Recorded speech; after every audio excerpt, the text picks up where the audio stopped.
Salut, j'espère que tu vas bien. Aujourd'hui, on se retrouve pour un nouvel épisode où on va parler de qu'est-ce qu'on peut faire quand notre cheval monte en pression, si on a l'impression que quoi qu'on fasse, c'est encore pire.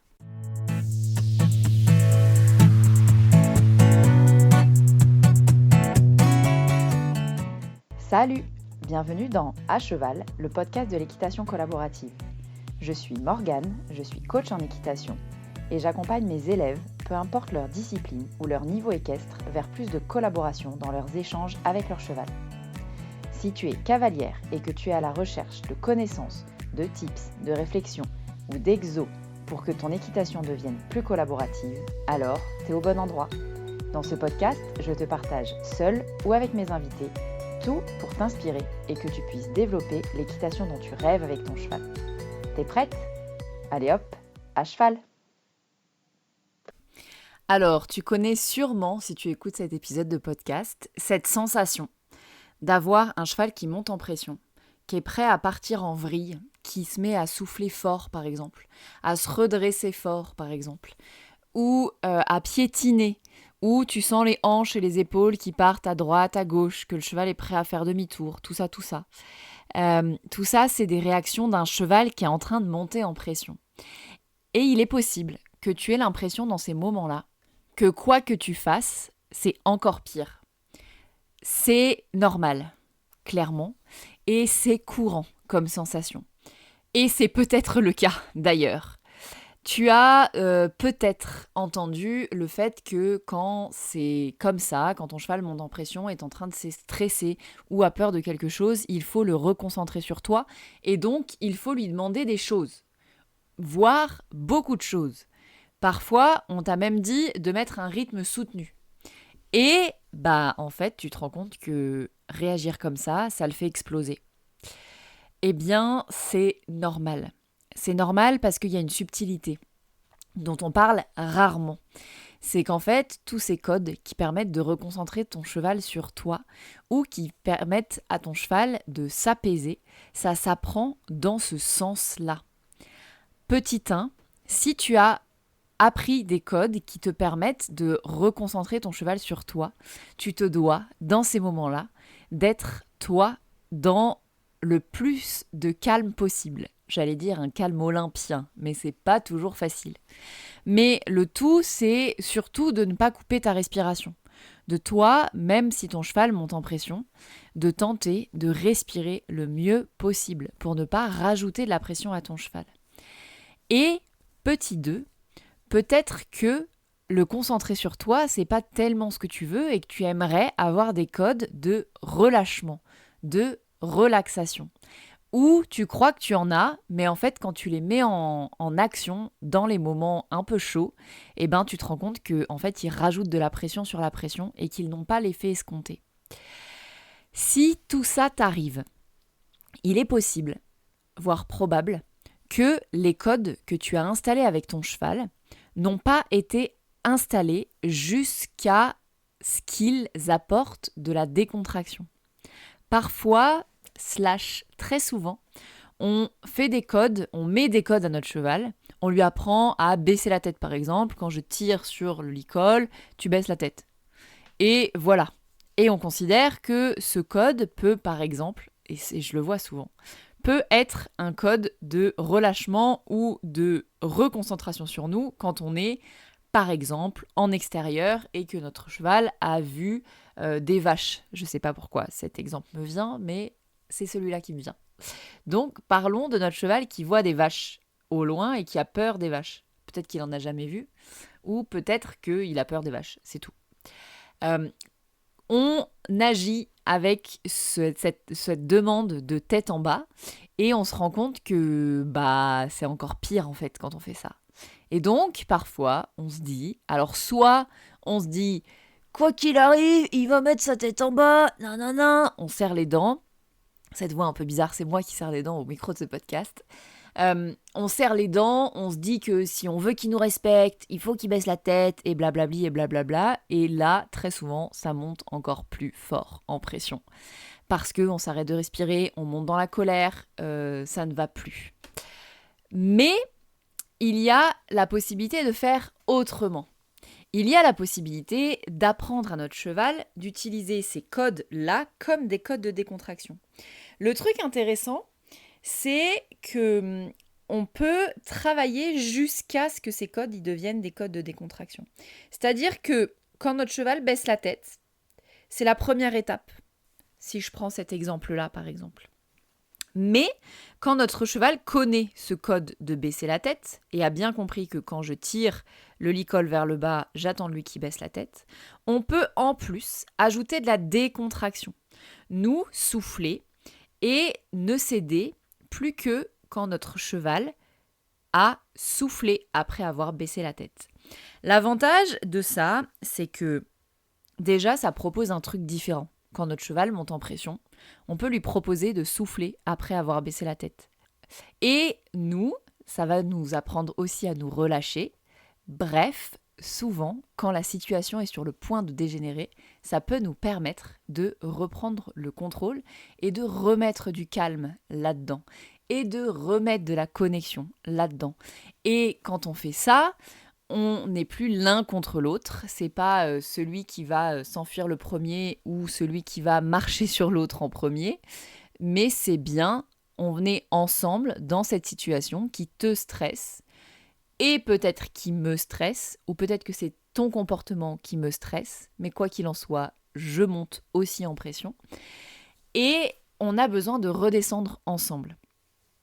Maintenant qu'on a dit ça, c'est facile, peut-être, dans l'explication. Peut-être que tu m'as déjà entendu parler de ça sur ce podcast. Peut-être que tu as essayé de le mettre en place et que ça ne fonctionne pas tellement. Ou peut-être que tu sens qu'il te manque un détail, un truc, une astuce, ou je ne sais quoi. Et c'est là que je viens te dire que ça, c'est un truc qu'on va bosser dans le challenge Zen à cheval que je te propose à partir de ce vendredi. À partir de vendredi, 6h du matin, je vais te proposer un challenge sur 3 jours. Chaque matin, à 6h du matin, tu vas recevoir une vidéo avec un exercice à mettre en pratique avec ton cheval. Alors, soit un exercice qui va plutôt travailler le côté cavalier, mais qui est mettable en pratique en présence de nos chevaux, soit un exercice concret à faire avec notre cheval au bout d'une longe et d'un licol, par exemple. Et j'ai vraiment envie de vous accompagner sur ce challenge-là, qui est un challenge zen à cheval. Et le thème du challenge, c'est gérer mon cheval quand il monte en pression. Donc on est pile dans le thème de ce que je te développe aujourd'hui.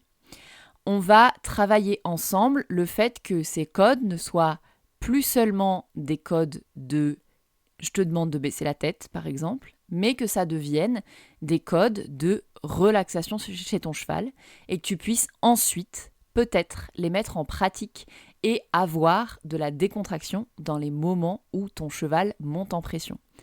L'intérêt, c'est que quand tu auras mis en place ce process, qui est un process que j'accompagne à mettre en place vraiment précisément à pied et à cheval dans le programme Zen à cheval qui rouvre ses portes je regarde mon planning, 16 septembre. Donc, c'est vraiment le process que je vous accompagne à faire sur ce programme-là de Zen à cheval qui dure 6 mois avec de l'accompagnement individuel et de l'accompagnement de groupe. Les portes réouvrent donc le 16 septembre et pour fêter ça, je te propose un challenge qui est spécifique pour les chevaux qui montent en pression ou pour les personnes qui ont besoin d'avoir une marche à suivre quand leur cheval monte en pression pour se calmer elles et pour calmer leur cheval. Et la clé, elle est là. La clé, elle est dans le fait de coder ce truc-là avec notre cheval, de coder le fait qu'il réponde à nos demandes, certes, mais que cette réponse à notre demande engendre aussi un relâchement. D'après moi, si jamais tu te sens perdu ou tu as l'impression que tes codes rajoutent de la pression sur la pression, la subtilité, elle est là. Elle est que ton cheval a besoin de comprendre que ces codes peuvent aussi l'apaiser et que pour s'apaiser, il peut tester une stratégie différente qui n'est pas je monte en pression, j'explose, je galope vite et je fuis loin, mais ou à l'inverse, je me renferme à l'intérieur de moi-même et au moment où la pression est censée redescendre, en fait, elle explose. Au moment où on a dépassé les vaches, on ne comprend pas pourquoi, mais notre cheval explose. Pour pallier à ces deux façons-là de réagir, on peut permettre à notre cheval d'expérimenter autre chose. Quand je monte en stress et que mon humain me propose ce code-là, je peux essayer de souffler. Et oh tiens, magie, je me relâche. Ça va vous permettre à vous d'avoir une stratégie plus concrète à proposer à vos chevaux et ça va permettre aussi à vos chevaux de vivre mieux dans le monde qu'on leur propose, nous, humains. Donc, j'ai pris l'exemple du travail en extérieur ici parce que je sais que c'est quelque chose qui est très très bloquant pour la grande majorité des gens que je rencontre. Mais ça, c'est vrai aussi quand notre cheval monte en pression sur une reprise de dressage, sur un travail spécifique, sur le travail sur les barres, sur le cross, quand on va monter sur le cross, etc., etc.